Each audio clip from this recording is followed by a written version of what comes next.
Pernah kepikiran nggak, gimana ceritanya komponen elektronik yang ukurannya super kecil itu bisa menyimpan energi yang begitu besar? Nah, hari ini kita akan menguak misteri di balik si kecil-kecil cabai rawit ini, kapasitor. Yuk kita cari tahu apa itu kapasitor dan kenapa dia penting banget. Yap, bener banget.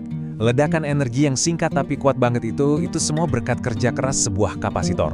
Komponen inilah yang jadi rahasia di balik lampu kilat, dan dia ada di hampir semua perangkat elektronik yang kita pakai loh. Gampangnya gini deh, anggap aja kapasitor itu kayak baterai super mini yang bisa diisi dan dikosongkan dalam sekejap mata. Dia nyerap energi listrik, nyimpan sebentar, terus ngelepasin lagi pas dibutuhin. Konsepnya sih simple, tapi kekuatannya luar biasa. Oke, dalam beberapa menit ke depan, ini dia perjalanan kita. Kita mulai dari dasar-dasarnya dulu, apa itu kapasitor. Terus, kita kenalan sama dua keluarga besarnya. Setelah itu, kita bedah satu persatu dari yang nilainya tetap sampai yang bisa diatur. Dan terakhir, kita bongkar berbagai fungsi supernya. Udah siap? Oke, mari kita selami lebih dalam. Sebenarnya, gimana sih sebuah kapasitor itu dibuat? Dan gimana cara kita ngukur kemampuannya? Coba deh bayangin. Ada dua lembar aluminium foil, terus di tengah-tengahnya kita selipin selembar kertas. Nah, udah, sesimpel itu. Itulah konstruksi dasar dari setiap kapasitor.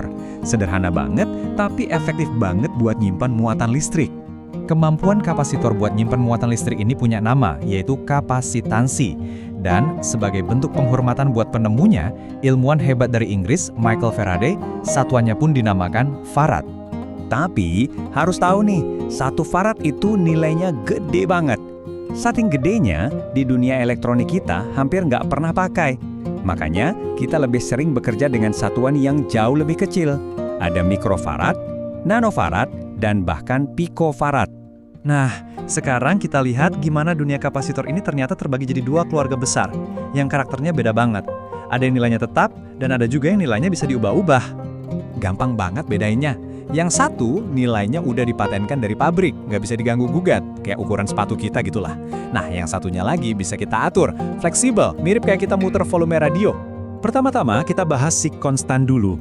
Ini adalah jenis kapasitor yang paling umum kita temui, ibaratnya para pekerja keras di dunia elektronik yang nilainya udah dikunci dari pabrik. Di dalam keluarga kapasitor tetap ini ada kelompok yang santai, namanya non-polar. Contohnya ada kapasitor keramik, poliester, kertas, dan mika.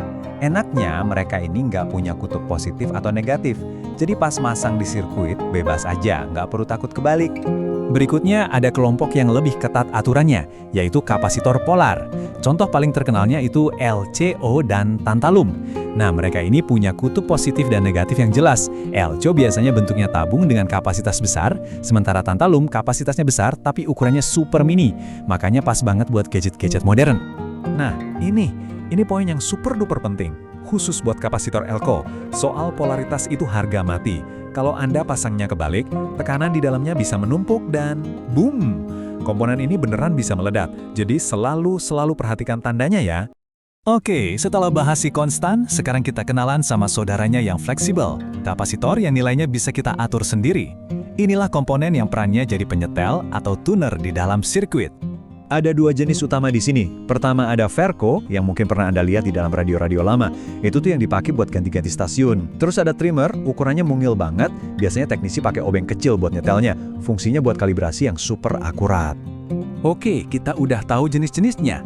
Tapi apa sih sebenarnya kerjaan mereka di dalam sirkuit? Nah, sekarang mari kita lihat berbagai pekerjaan penting yang mereka lakukan. Seperti yang bisa kita lihat, kekuatan superkapasitor ini banyak banget. Mereka bisa menyimpan energi, contohnya buat lampu kilat kamera. Mereka juga bisa jadi filter di power supply buat meratakan listrik, biar suara speaker Anda jernih. Selain itu, mereka bisa jadi jembatan sinyal antar rangkaian, membangkitkan frekuensi, bahkan menggeser fasa sinyal. Masing-masing fungsi ini krusial banget.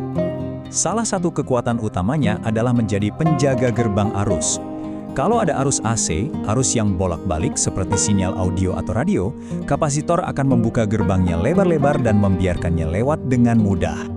Sebaliknya, kalau yang datang arus DC, arus arah kayak dari baterai, kapasitor langsung berubah jadi tembok yang kokoh. Dia bakal menghentikan total aliran arus DC. Nah, kemampuan unik buat memilah-milah arus inilah yang bikin dia sangat vital. Dan ini contoh yang paling gampang kita bayangin. Waktu Anda mutar knob di radio buat cari stasiun kesukaan, sebenarnya Anda lagi mengubah nilai kapasitor variabel di dalamnya untuk menangkap frekuensi stasiun yang Anda mau. Keren kan? Mereka mungkin kecil, sering nggak kelihatan, tapi tanpa mereka, sirkuit elektronik modern dijamin nggak akan bisa berfungsi. Mereka ini komponen fundamental yang diam-diam melakukan pekerjaan super penting. Jadi, lain kali Anda pegang ponsel, nyalain laptop, atau nonton TV, coba deh ingat, di dalamnya ada ribuan bahkan mungkin jutaan kapasitor kecil yang lagi kerja non-stop. Mereka lah pahlawan tak terlihat yang membuat dunia digital kita bisa berputar.